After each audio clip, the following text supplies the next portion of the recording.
Hello and welcome back to another episode of the Neurodivergent Connection, formerly known as Inside the Asperger Studios. My next guest is all about helping everyone else heal until someone finally helped my guest see themselves.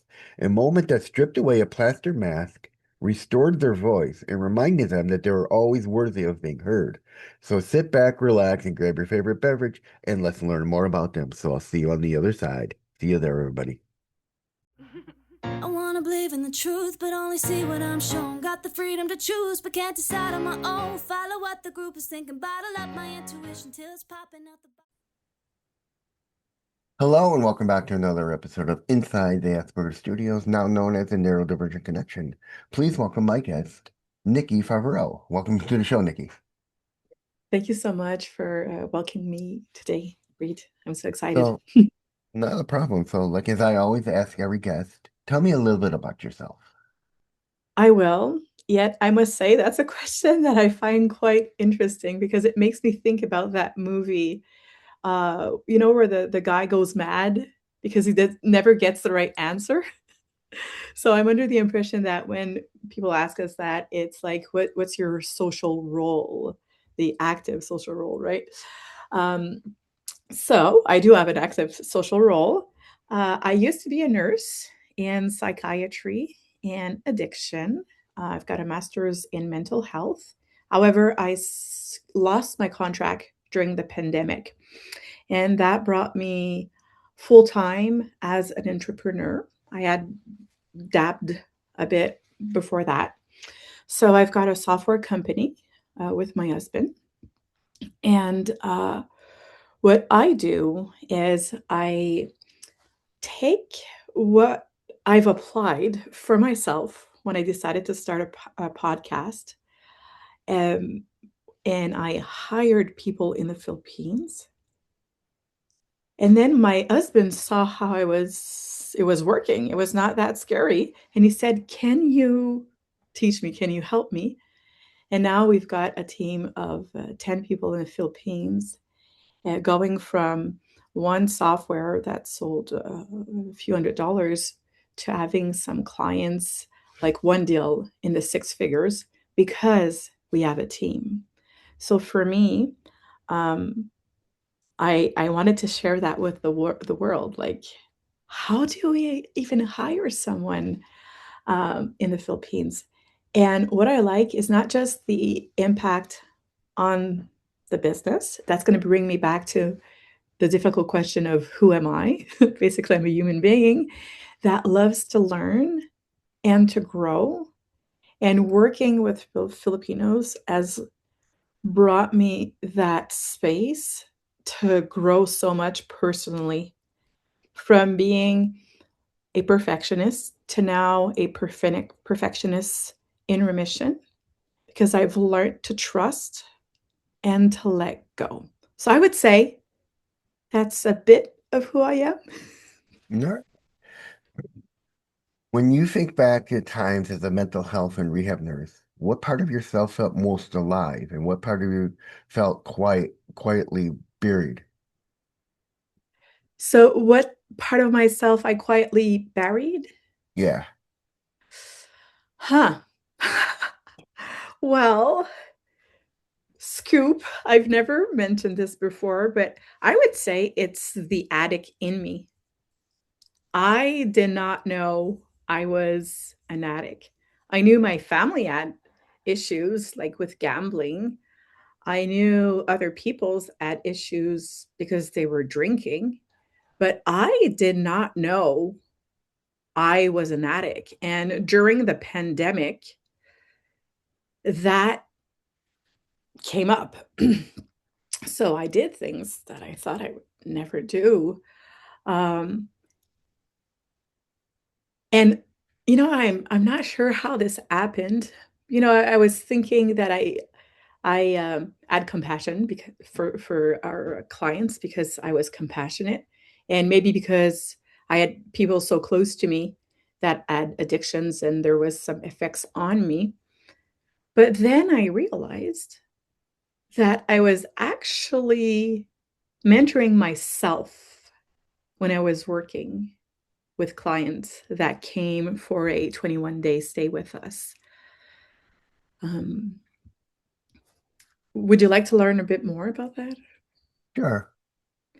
So I would be the one responsible for welcoming the people on the Friday night, and I was hosting a meeting where I was talking about the rules, when to come and see us, and so on. But I was also, um, I had, I was in a tough place because many people were coming back. That's the thing with addiction. There's a cycle to it, and it's normal. Relapse is normal. It's part of a process. But even if it's normal, it's part of the process. When someone is coming back to the rehab center, there's a lot of shame and guilt. So as I was welcoming them and I wanted to give them hope, I I I worked out ways to be able to express how to be able to do that without denying the damage that they had created. So that came me to develop all my philosophy and or concepts and my heart for self-compassion and self-love. And as I found myself telling that to people, then when I was in that spot, it was a different thing to apply the medicine to myself. So, yeah, that's what I wanted to add. Thank you so much. No problem. At what point did you realize helping others heal didn't mean you were healing yourself? Well, when I fell myself, because everything was good for me. Everything was stable. At that point, I had the position that I wanted. I had my eyes on that position for so long because it was near my home and it was in my specialty. Because I'm not the type of nurse that gives pills or anything. I'm not a technician. I'm more a relational nurse. Hmm. And it was good. I mean, I was generating the money. I was the six figures. I was going out Yeah. uh, at supper. I would go walk, even if there was snow, and that led me to be able to climb Mount Washington for a second time in better shape than when I was 17 because I was walking consistently. So I had a lot of structure. Things were good, but not I guess, but for me, our nature or what needs healing comes up when we're faced with adversity.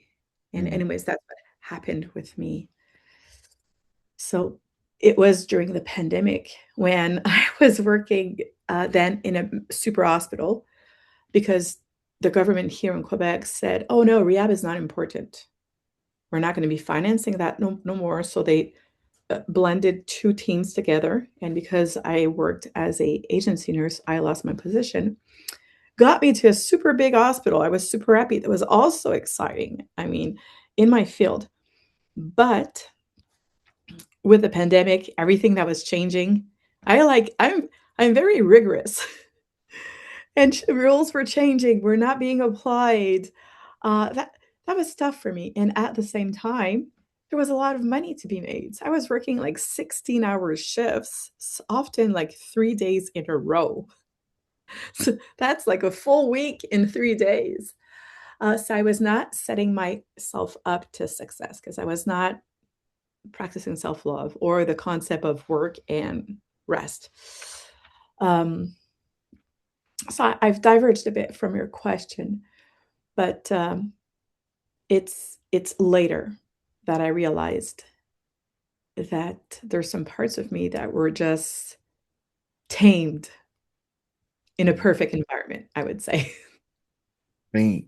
Now you did something that most people wouldn't do. You went from one end of something all the way to something you have no idea what to expect. You went from being a mental health nurse, caregiving, into the world of software. That had to be strange for you. Did you have any kind of background in like software engineering and programming at all done, Or did your husband like kind of walk you through things and explain things to help you Uh-huh. understand that world? Got it. That's a great question. I love your question, Reed. So you're right. I have no background in software. However, because I can over focus. That's a benefit, I would say, of a neurodivergent mind. And because I can notice patterns, um, that gave me some qualities to be able to do some QA. So even if I don't understand the code, it's okay. I still can see what's not working. So that would be one element. Also, another element is that I'm good with words. So I did study French literature in undergrad, but I also studied hypnosis. And in hypnosis, it's a lot about language, and marketing is also in there, right? So for me in the business, what I would do is I learned the business by being on the marketing side and with the social media. So I didn't know much about software, but I did learn and I found a way to bring my skills in the business. That's what happened. And I guess um, I don't know how it is for other neurodivergent people, but for me, that's one of my abilities to figure out things. Now you mentioned your neurodivergence. Were you officially diagnosed? Huh. And did that change your world when if you did get that diagnosis? So I'm going to say yes and no. So, no official diagnosis yet. My doctor prescribed me medication for that. So I would say that's a yes. But uh, I never went through the full process of it. That's one part of it. Another part of it is we've got 4 children, one grandson, and one of our children did get a diagnosis of ADHD. And when that happens, typically they look up and they say, okay, who's got ADHD? Yes. So that would be me. And also, I would say from my studies, I was seeing, the criteria, and then I would think back to things that happened to me. And I'm like, hmm, yes, the signs are there. So, um, what changed for me was because so basically I got one validation by a professional during the pandemic, where I was like, I cannot focus no more. I mean, this is too much for me. Um, but I never got another validation from anyone else. So for me, it comes back to, well, do I want validation? Yeah, sure. I love validation. As a woman, I was socialized to seek validation. However, I now it doesn't really matter for me because I really know my way of thinking is different. When I talk with people, like when I've learned that some people don't always have thoughts in their mind, I'm like, that's not true. That's not possible, right? So that's just one example of how my brain works differently, I would say. I mean, you brought up a good story about when your child got diagnosed with ADHD. I mean, that seems to be the big thing with all my guests who have had kids that are diagnosed is the doctor looks back to them and goes, "Do you think you have it?" Or the adult just goes, "Check, check, check, check," and then they go to the doctor. I just checked off everything he's got that I have. Do you think? And Yeah, the doctor's like, "Yeah, you have it. Do you yeah, want do you want an official diagnosis at this point?" And at that point, exactly. the adult is like, "Yeah," because it would validate everything of how I acted in the past and explain it to anyone in the future. Exactly. Yes. And I've got one client, she explains it so well when she talks about labels, and she says, "The label is not there to make it something bad, something right, or an excuse. But let's say on the table, there's salt and there's sugar. They're both in the same container. We care to know what we're going to put on our fries. Anyways, I Yeah. care to know, right? So people that are working with me, they know I'm neurodivergent. So they know I could be super obsessed over something and then I'm wanting to show them something and then I'm like, "Oh my gosh, I'm being so perfectionist, so perfectionist." Or sometimes like, "Okay, this is really autistic of me. I get it. That's how it is, you know?" And it's not to get a special favor, but so they know if they're dealing with salt or sugar. Yeah. That's the idea. I mean, the best way to explain it is I had a conversation a long time ago with somebody who said they don't want to label their son saying he has a disability, but my thing is you're not labeling them, you're validating them. You're Yeah, saying my son has a problem. He needs this support. You yeah, can't get that support without giving him that label. yeah, exactly. In our case, what we did is we homeschooled our children. So it was not that much of a challenge, and we had no one saying, "Hey, they need to be medicated," and they didn't take medication, actually, my children. Um, so it was,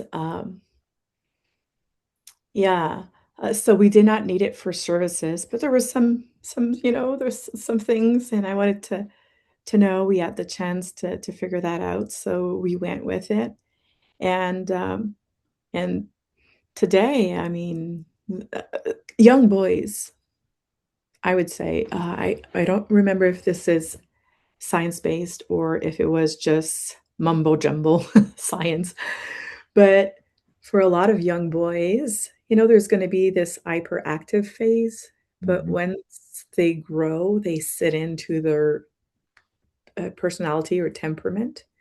So my son, his friends were over playing, um, D&D or Magic, and, we were talking about the diagnosis, and they were like, "No, no, no, he's not hyperactive," and it's true.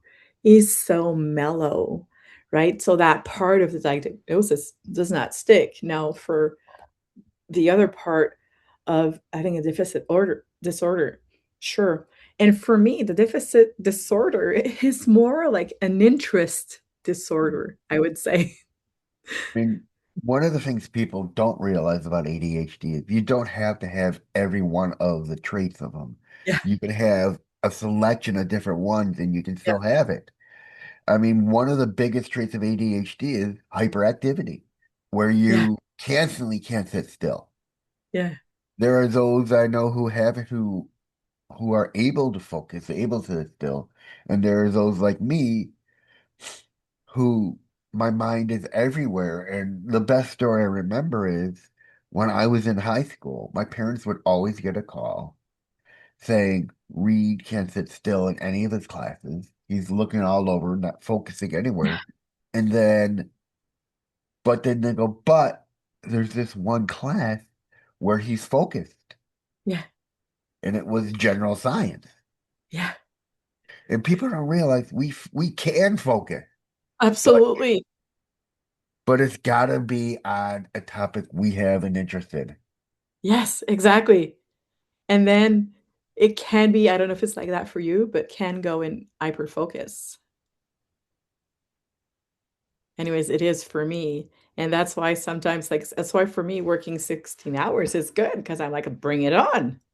Let's do 3 16 hours, in a row. Yeah. Mm. Now, how did your sense of identity change when you moved from caregiving into the world of software? And what did you hope that shift would give you? That's a great question. I kind of lost myself. So picture this, right? I was a nurse in psychiatry. I had big responsibility. People's lives were at stake. My life was at stake. I got so many death threats. Um, the other patient's life. So I add a lot of uh, autonomy. I could make decisions. I was like in control. I was in my element. And now moving into this company with my husband where I've got like all those ideas. Since my brain, that's how it works. You know, it sees everything at the same time and it kind of all crumbles like this. So when I talk, I don't talk in a linear way.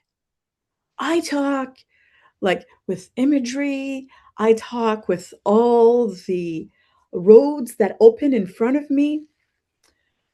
So with my husband, all those ideas, that was like a lot for him. And he did not necessarily initially receive them.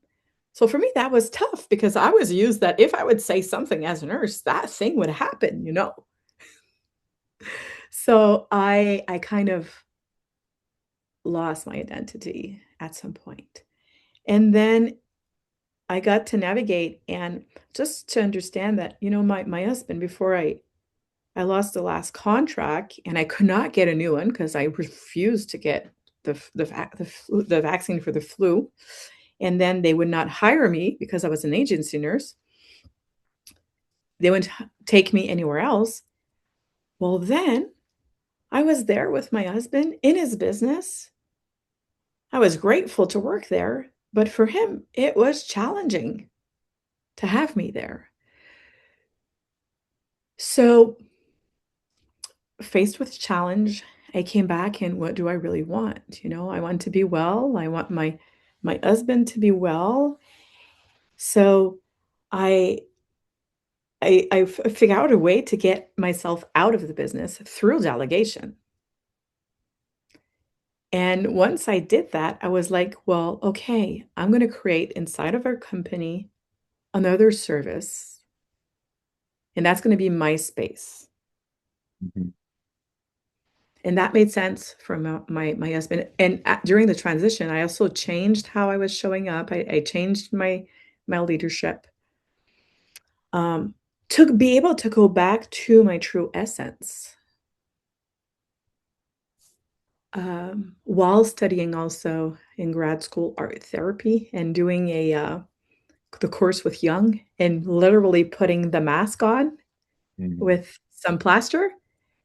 And then when it was time to take it out, there was my colleague that had plaster in my face. But the teacher came, kind of in urgency, pushing my colleague away, saying, let me help you. I have to take the mask off of Nicky's face. And that really like stood with me because I was wearing many masks and I loved my masks. So when I was painting them afterwards, they got so freaking ugly. It got ugly. But that was me loving the mask.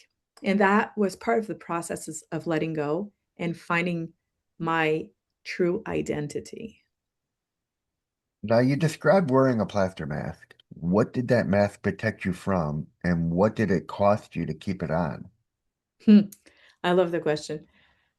What did it protect me from? Well, people seeing what I think, right? Yeah. It it was like under the mask, I could do whatever I wanted.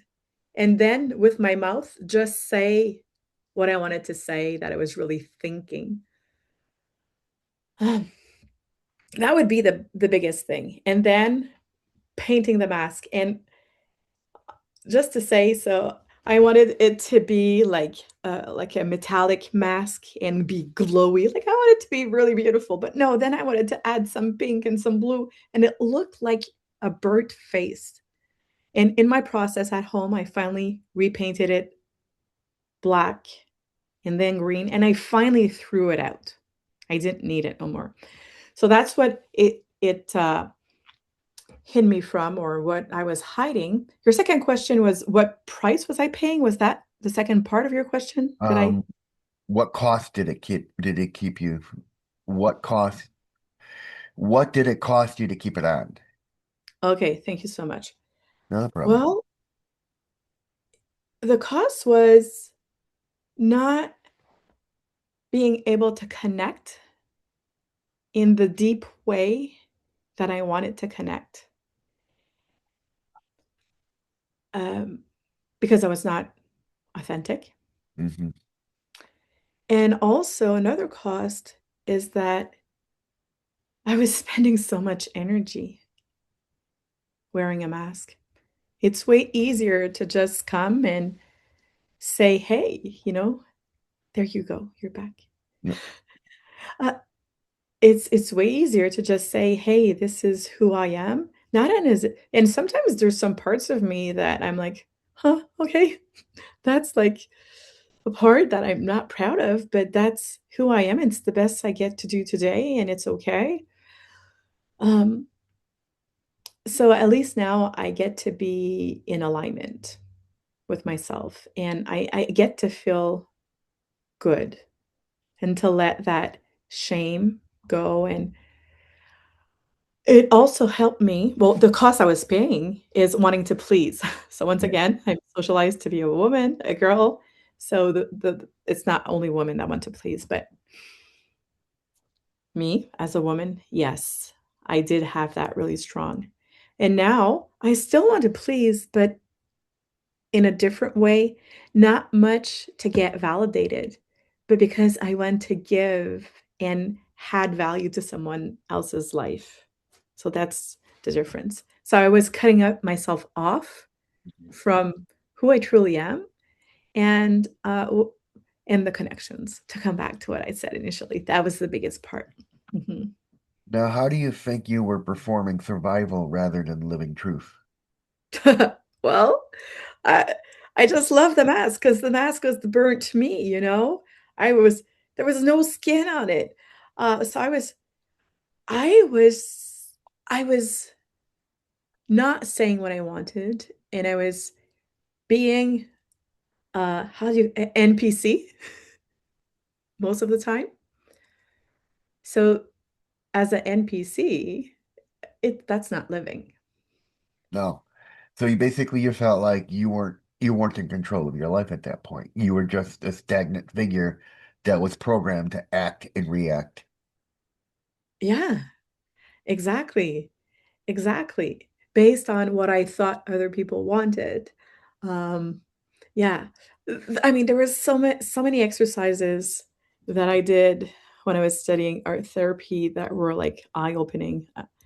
There's and I'm good with words. Hmm. Yet, even if I'm good with words,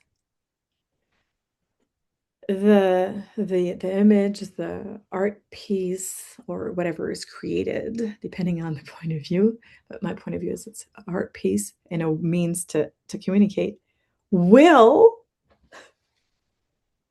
be showing what's inside, what cannot be expressed. So the subconscious mind is so, it's powerful, it's there, and it wants to gently express itself.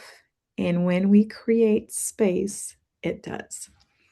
Mhm. I mean, you brought up a very valid and powerful thing, and people don't realize it. Art therapy is so therapeutic because people don't realize that the minute you put a pencil or pen or a paintbrush in their hand, it becomes an outlet for them. Yeah. And their body and their mind shuts off and their body takes over. Yes. And it becomes this outlet of anguish or joy or happiness. Even writers, I guarantee you, there comes a point where the moment they start typing, everything shuts off. And they just Yeah. start typing and all these ideas start flowing. It's because Yeah. it's an outlet for expression. And Absolutely. yeah, it's an outlet for expression. And it's powerful because a lot of times when you ask a person to describe themselves, they can't. They Yeah. describe, they only describe what they see in the mirror. Yeah. But if you ask them in a metaphorical way to describe an object, Ah, and I'll give you a great example. There's this book I came across a long time ago called The Cube. Yeah. And in the book, it's basically you're tasked with describing this cube in the desert. Then you're said, okay, describe the ladder, describe Yeah. the flowers, Yeah. describe the horse that's there. And then later it turns out the cube is yourself. Yeah. The ladder, your friends. The Mm. horse, either your boyfriend, your husband, your lover. The flower, your children. And the Yeah. weather is any kind of trouble coming your way, either coming, going, or past. Mm. So it's people don't realize the minute you start drawing or painting or writing, Yeah. it's you're putting your emotions on a piece of paper and you don't realize it. Exactly. Yeah, I love that you're bringing this up, and I don't know if it was on your website that I saw this, what you just described, the symbol, the analogy with write the story and do personification or not. But yes, and there's many elements like that in art therapy, and I love that you're bringing this up because uh, part of what I do, so I hire, I train, and I help entrepreneurs hire, train, retain people. And part of the selection process, I test for emotional intelligence. Now, I don't know if you know, Reed, but that's kind of a challenge. I did not study or learn how to do that. So I came up with that on my own. So I've got this thing that I ask them, and they have to create a story and connect some dots that are unrelated.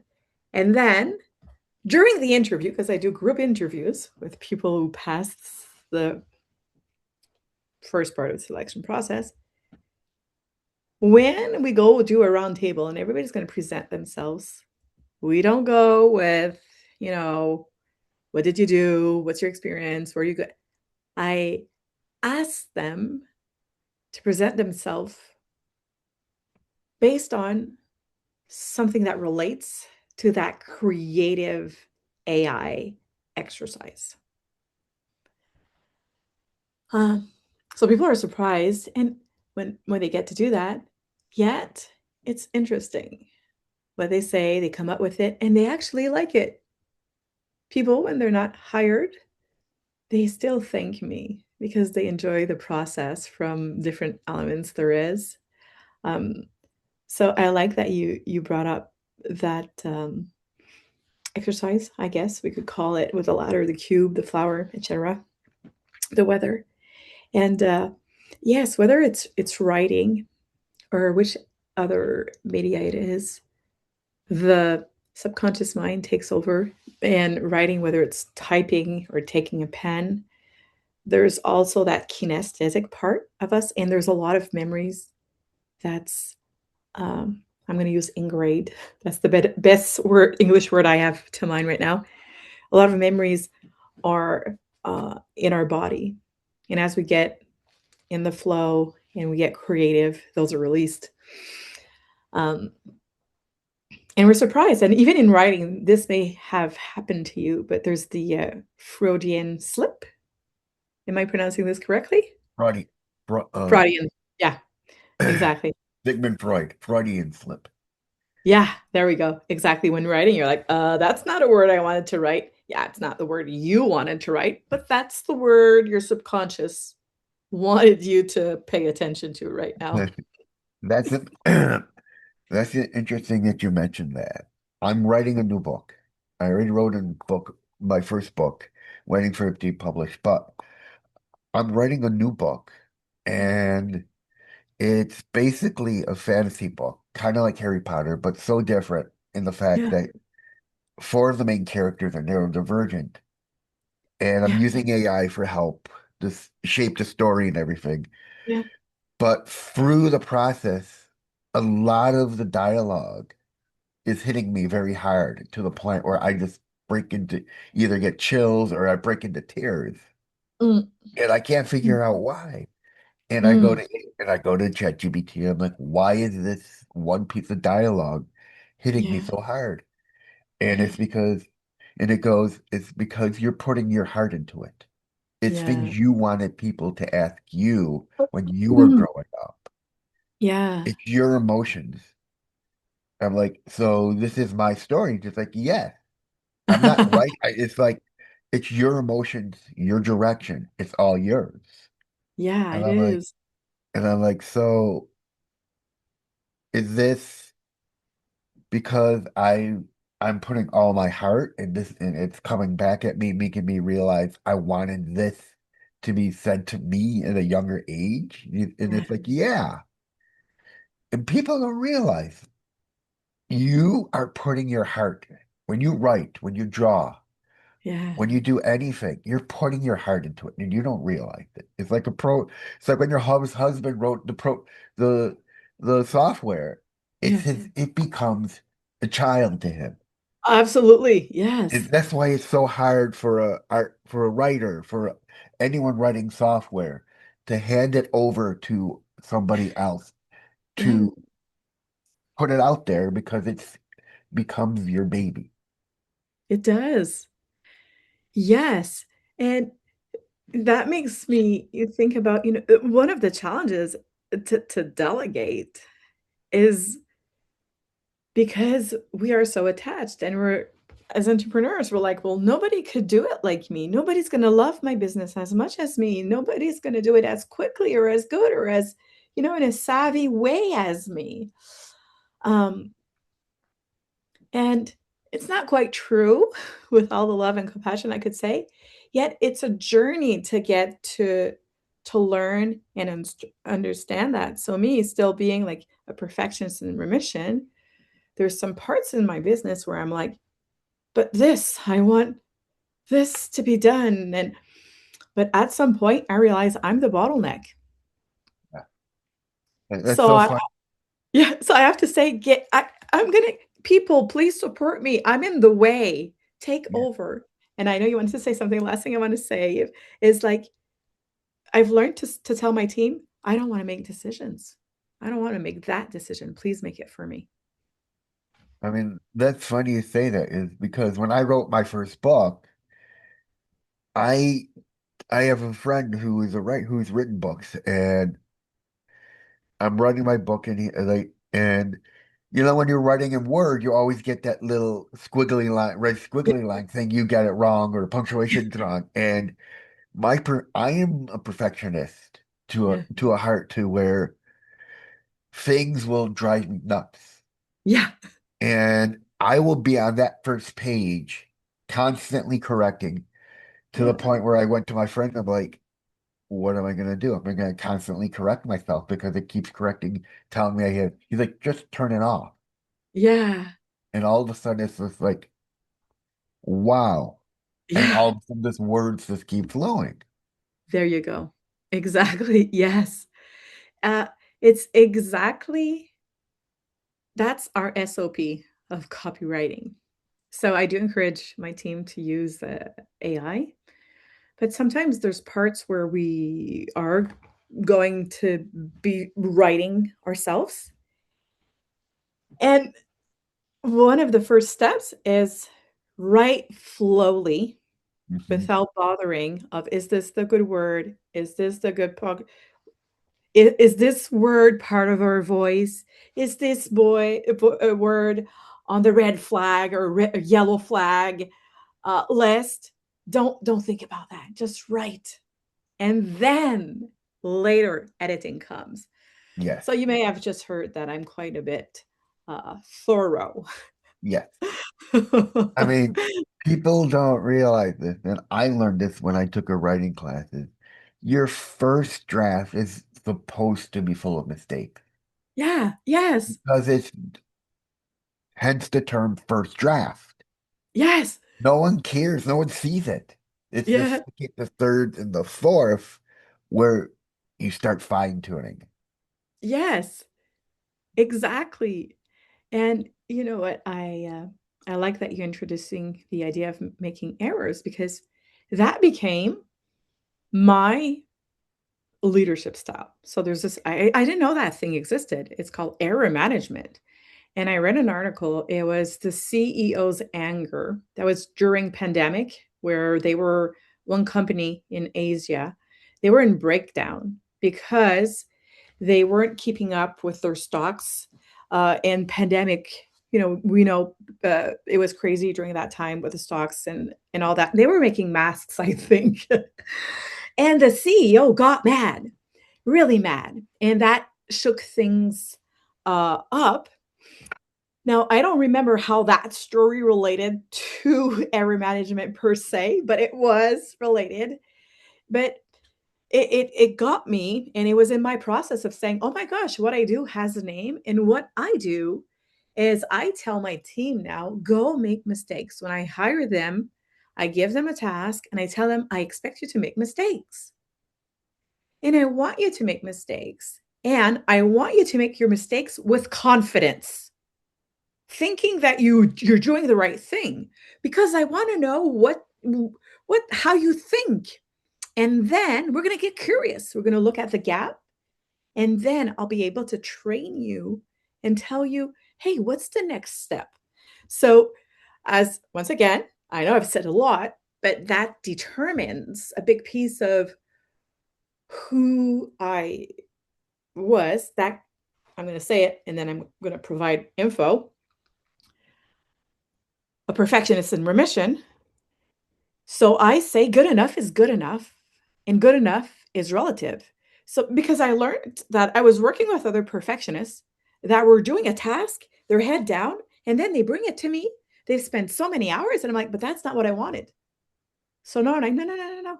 Go fast, show it to me. Let's reframe, and then you could go.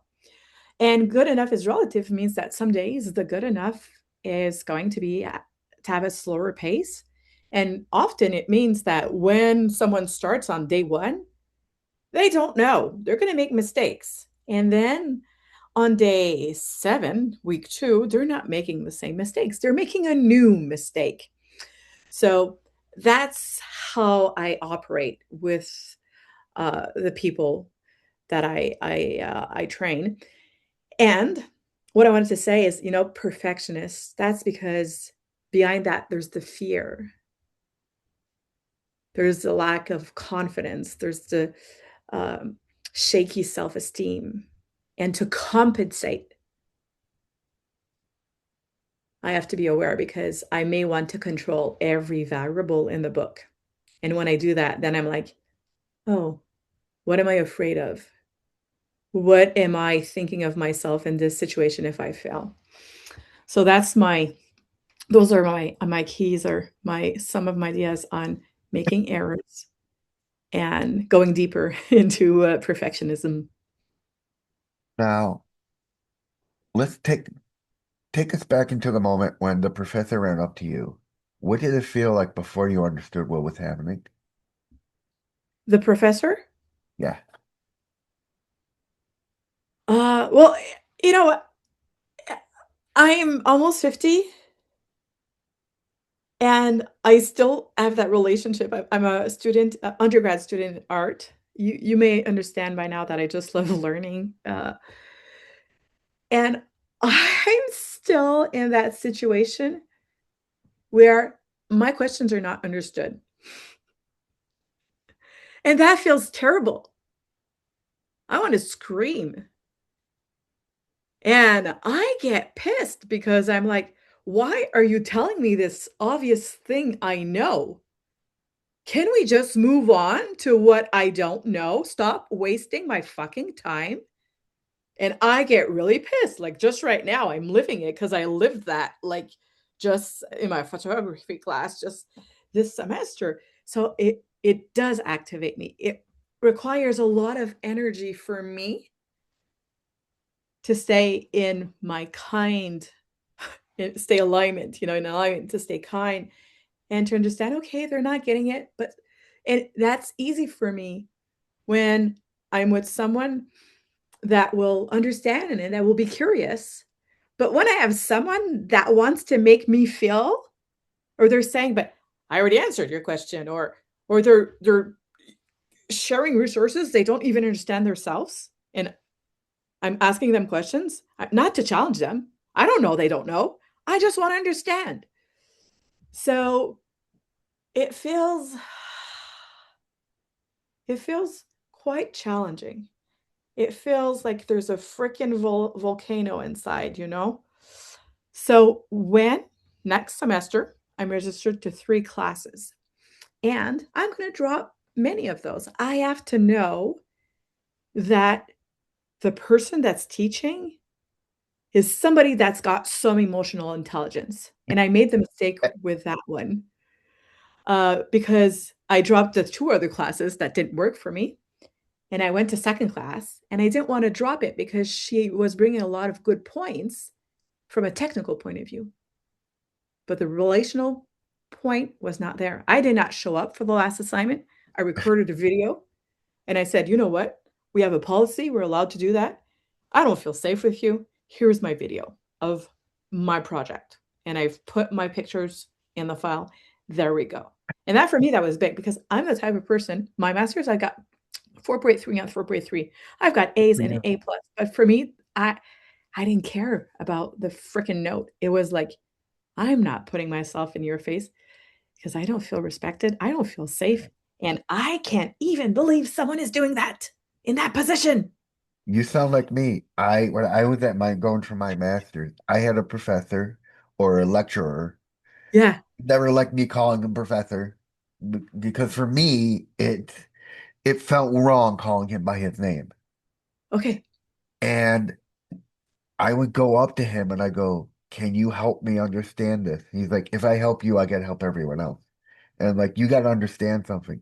It's in my file because I am disabled with Yeah. autism and ADHD. You have to help."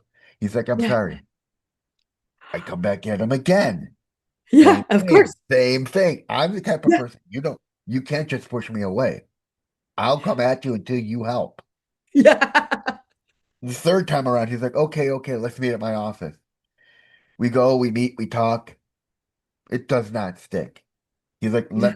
I come a fourth time. He's like, "Let me set you up with the other professor that teaches the other half of the class." I sit down with him and it does not stick. I'm the type of person you have to be hands-on and show me examples. Yeah. Otherwise, talking to me, my mind cannot relate. Yeah.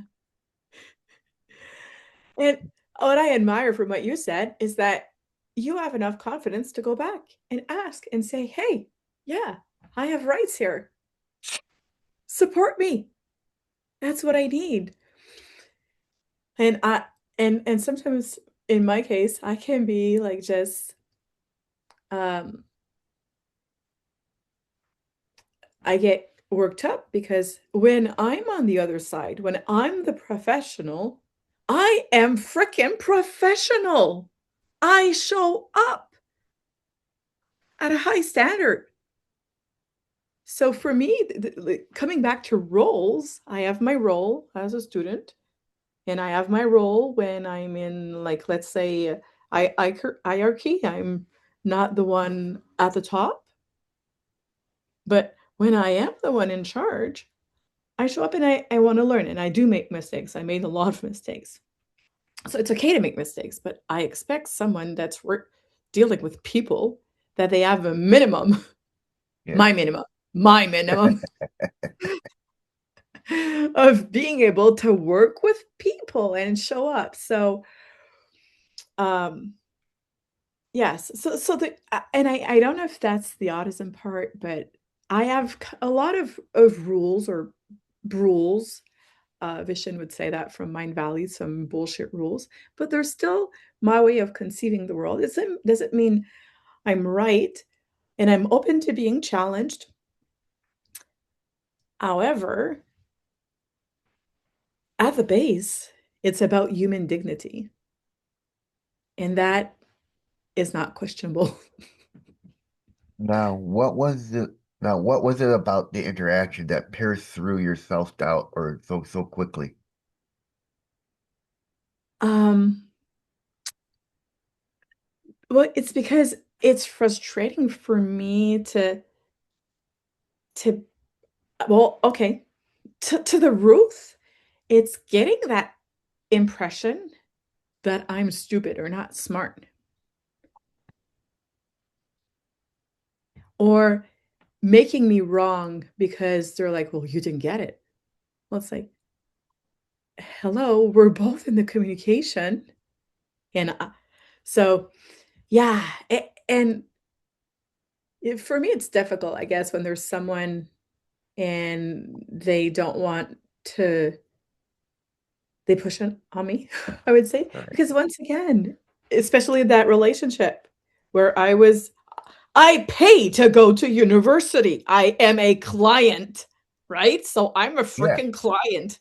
I want a service and I don't want to be shamed or whatever, like bring that to somewhere else, lady, not to me. I'm fucking paying to be here and I want to learn. And if it doesn't work, it's okay. But so, there's, and I don't like to say those things, right? I don't like it. And for me, it's just like, because at the basis, I would uh, it's like, if you're there, why are they there? Is it because they like to teach people? Is it because, oh my gosh, they don't have a gig and that's how they make, I don't want to judge them, but it's like, make it easy for me to be nice, please. And don't challenge me. Yeah. So I've got triggers. I've got triggers. Yeah. I still have some parts where I get to heal. So that's the thing, I would say. Now, did you resist having the mask removed, even internally, or was there a relief in being seen so clearly? Uh well, it hurt taking the mask off because I did not want to put Vaseline everywhere on my face. I just put it, here and I think on my lips. So it hurt, but it felt good at the same time. Not because I'm a masochist, sadomasochist, or uh, it's not because I love pain, but it's because I knew it was going to be good for me. That's what comes to my mind when you ask me that question. Now, why do you think it took someone else recognizing you for you to recognize yourself again? Uh, well, that lecturer, she made out of Freudian slip because I she was always calling me Nicky. But when I had the mask on, then she called me Dominique. So that was kind of weird, right? Because Nicky is my artist name. So it is a mask. uh, so then she got me thinking so much. And she says after that she didn't do it on purpose. Hmm, I'm not sure, but whatever she did or whatever it was, really a Freudian slip word I cannot say. For me, it kind of struck me that, oh, with the mask, she's calling me the other name. Without the mask, she's calling me Nikki as I want things. Um, so why did it take that? Well, that person who had a lot of experience in a heart therapy also. She was in a good place and she would see me. She was an anchor also. That's what I like when people can create the space and take whatever's coming up. She had that. It was the second class I had with her. I liked her, so I took another class with her. That's another thing I do. When I like the professor, I go with them because I know I'm safe. Um, I knew she was a tough cookie, but I knew she was fair and she was full of compassion and love. And that contributes to healing, um, child wounds because she was acting as a mother figure. So I think that played a good part, a big part. Now you say the moment, now you say this moment gave you the courage to believe you were worthy enough again. What had convinced you that you weren't? Oh my gosh. Hey, so many things. Do you want the full list or just the top 10 first ones? Um, so, well, there's one story. I was a kid, so my parents got separated. They were never married, so separated before I was 3.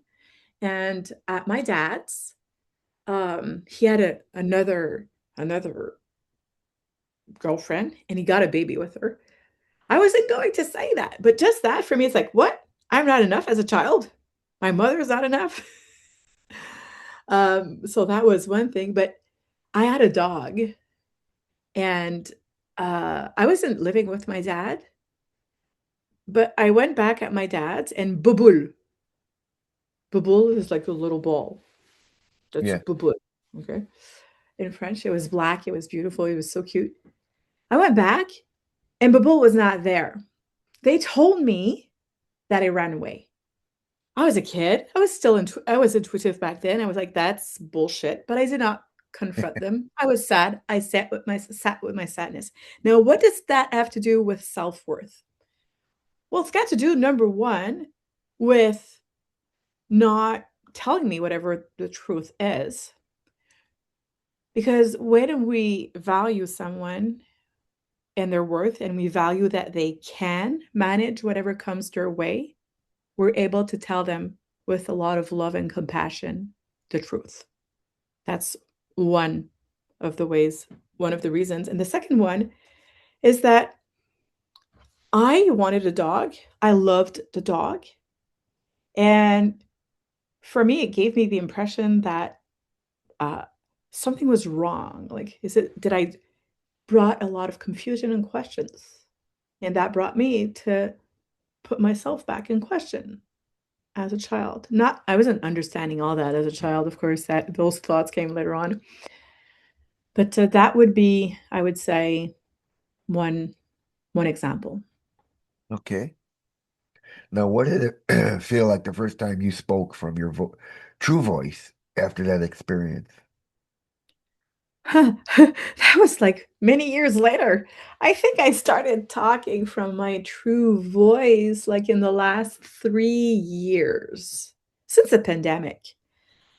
Before that, I would get mad because I would be patient, I would observe, I would wish, and then at some point, I would just explode, like not understanding that my message didn't pass because I would not express my needs. I would be kind of, for me, expressing my needs was like seeing a shooting star and saying, "Oh, I would wish."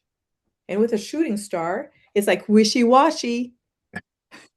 But then I did not get my wishes uh, realized. Instead, it was not, it was the meteor that would land and burn everything. And then when that would happen, I would get like really, really pissed. Like really pissed. A major fire would happen. Like I would become like fire starter in there.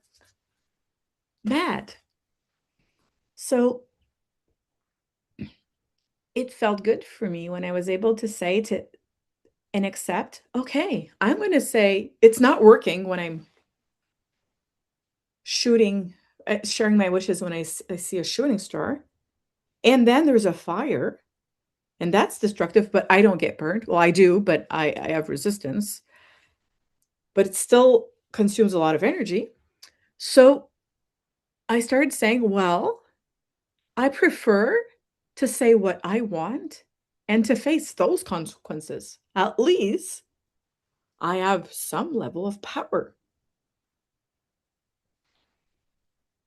Now, how did reclaiming your worth change the way you relate to others and to yourself?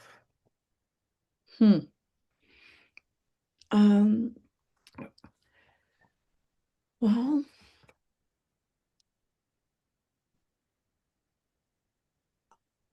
because I know my worth, I get to to operate from a space of my true self, which is being kind, and compassionate. And working with my team, just like last week, someone screwed something up on the blog. Everything disappeared. And as we were looking at this together, troubleshooting, she told me, "Oh my gosh, you're so patient." And I said, "Thank you." And that was her takeaway, that we get to step back and be patient. So now, me, I'm even if I still, feel triggered, like in the examples I shared with the photography lecturer, when I'm the one in charge, I get to be grounded in the best version of myself, and I get to mentor, I get to coach, and I get to lead by example, which inspires. And so that makes that my team is like, "Oh, thank you so much, Nikki, for your patience. Thank you so much, Nikki, for this." So I get to have an impact on other people's lives, and that's what I want. And I want to impact lives in a way that's constructive and that creates a upward spiral. Was there fear in stepping into visibility again, even as you felt called to help others? Yeah. Yes. Um, and I'm not to the part of visibility where I was at. Like, let's say in 2019, I was super present on social media. I would go to fairs and I would be, "Oh, hi, I'm Dominique." And they're like, "Oh my gosh, are you Dominique D. Favreau?" I'm like, "Yeah, that's me." Um, so it was in our entrepreneur area, but it was, yeah, so there's fear. There's a lot of fear. Um, hmm, yes, there is. But I still go at it, one step at a time. And I sit with the discomfort, knowing that my body doesn't know the difference between fear and excitement. Now let's shift gears for a moment. How has your background in mental health shaped the way you now guide others back to their own core essence? Huh. Well, uh, it comes back to compassion. So, being a nurse, working with people that were suicidal, people that went to war, people that committed crimes, um, people that wanted to make me believe stuff, but then I've got the intuition. I'm like, "Oh, you're going to X-ray. We're gonna look at what's up your." Um, so that's given me so being a nurse has given me the experience to work with many people and to, be open. And I like to say, "Nothing you're gonna tell me or do is going to surprise me." And whatever you're going to experience, you're gonna do, you're gonna say, I can as so this is me as a professional when I work with clients, I can hold the space for you because I've seen it. So and my face will not change because I did that when I was a nurse. Those first times were Yeah. so it's shaped me and it's given me the compassion also to understand pain. Pain sometimes people don't even realize. All right. What do you understand about burnout and soul loss now that you couldn't have understood while you were inside it? Um, it's insidious, if that's the proper word, but it comes in like it's gonna like water, a dripping water tap, and with a little water, a drip of water, we can fill a sink up, Yep. and that could really damage a floor. So I did not realize. I knew it. I did not know it, and I did not experience it. That burnout could just creep up like that slowly, and sometimes be disguised in a sexy or attractive way. For example, thinking that I'm I'm so much needed in my work, right? And then doing so more because people like me when I work. They give me feedback that I appreciate, so I'm going to do it more. Now, those are traps. Those are traps. So that's the biggest part that I did not see about burnout. Yet I know that, um, and another thing is doing because I feel it's the good thing and continue doing, even if I feel it doesn't work for me. So at some point when I told my husband, you know what, I'm going to just take a step back here. And that's going to make some space for both of us. That was supportive. But staying there and trying to make it work, forcing it to work, that was affecting my mental health. What ways did you detour the unhappiness, the silence become essential to your ability to inspire today? Hmm. Detoured a few bad decisions, avoidance, refusing to see reality, um, and those would be so there's no specific story attached to that. Yet, in a general way, it was by not facing. Mhm. All right. Now, for those listening who feel stuck behind their own plaster mask, what is the first gentle question you'd invite them to ask themselves? Mm. Well, I would tell them to go in front of the mirror and to look at themselves and to touch their face, to experience who they are, to look at themselves in their eyes, and to tell themselves, I love you. Mm. Now, how can you tell people the difference between responsibility and betrayal and self-betrayal? Huh, that's a great question. Well, I don't know if this is going to work for everyone, but for me, it's like, how does it feel in my body? Um, does this feel right? Does this feel wrong? And am I rethinking? Am I doubting? It comes back to what I said. Good enough is good enough. Good enough is relative, and the good enough is to do something with confidence. So, am I making this decision, and am I able to take the next step with confidence, or am I doubting the decision I take?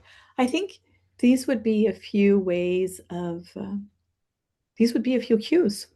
Mm. All right. Worthiness isn't something we earn. Where do you believe it actually comes from? I think worthiness is very close to dignity. Worthiness is. And that's what I would tell patients on the Friday night meeting in Rehab. It's like, you are worthy because you are.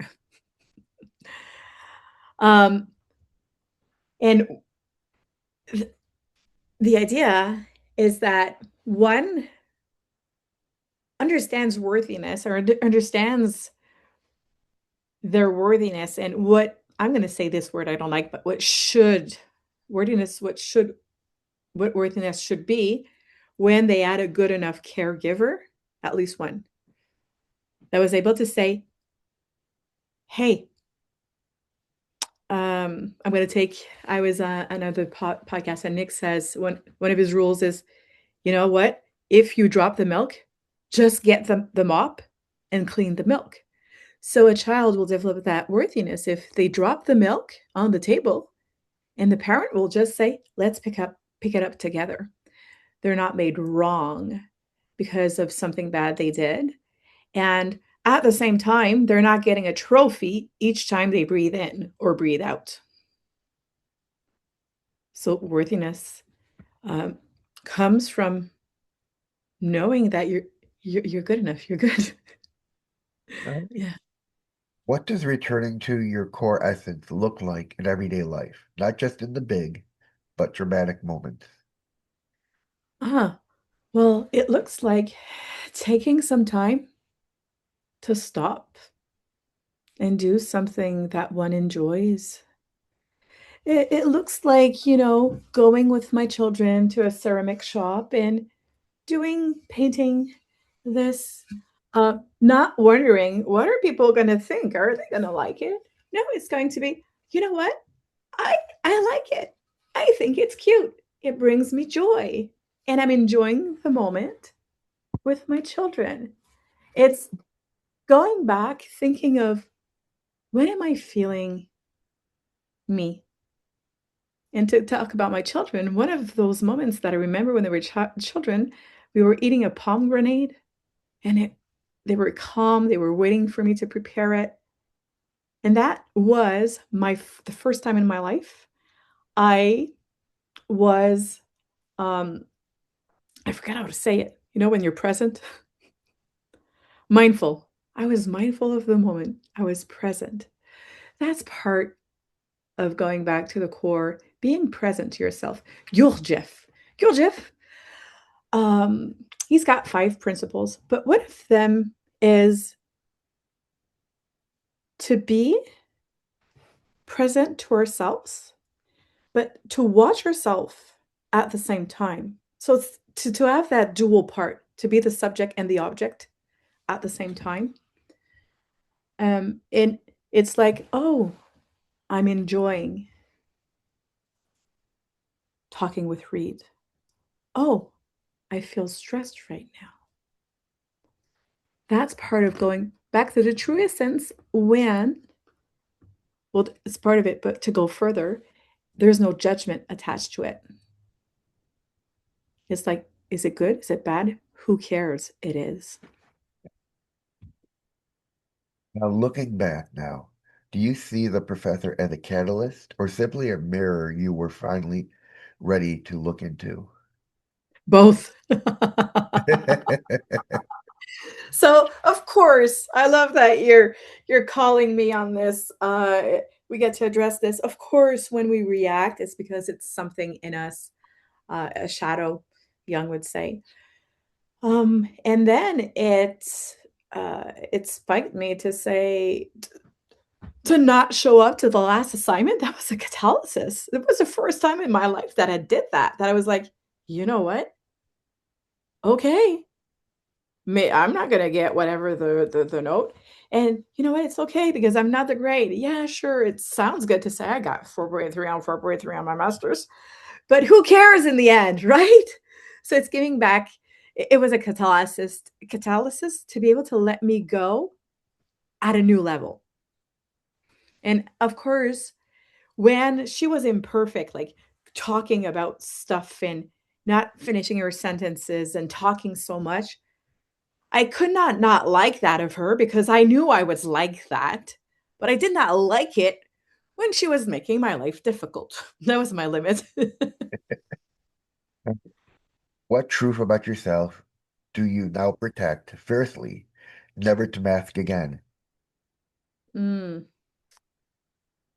um, my, that's a tough question. Um, well, I guess it's that I mess up and I mess up a lot. Like before, I wanted to look on top of my shit. But now it's it's like I'm doing my best, but even when I do my best, I'm gonna mess up. So I guess it's that part. And there's a difference between masking and protecting, which means that I get to use discernment and I don't necessarily have to go blog on every mistake I make type of thing. Um, yeah. And finally, where can people learn and find out more about you online? Well, best place would be LinkedIn, Dominique Favreau. And actually, I have a gift for your listeners. Um, so it's I've got a guide, and it's 3 ways to work less and live more. So it's 3 tips basically that I use to be able to stop being a perfectionist and learn to delegate. And that one is at https two points backslash gift dot thesimplebusiness.com. And then it's the name of your previous podcast. uh, Inside the Asparagus Studio Pod. That's quite a mouthful. I did not audit that one, but I'm going to tell my team, let's make it simpler next time.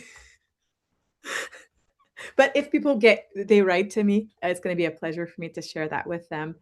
Um, and Yeah, I'm so grateful that I got to talk with to be a guest on your show and to talk. And I was so happy that you shared some of your stories, Reed. Thank you. It was a great pleasure talking with you too, and learning so much about you. And I'll end it by saying I want everyone out there to remember you're not alone in this universe. There are people like me and Nikki out there who are willing to help you out. So stay safe, stay secure, and remember, be yourself. I'm Ah, Reed yeah. Miles. That was Nikki Favreau, and I'll see you in the next one. See you, everybody. Thank you, Bye, everyone. Nikki. Thank you so much, Reed. Thank you. Not a problem.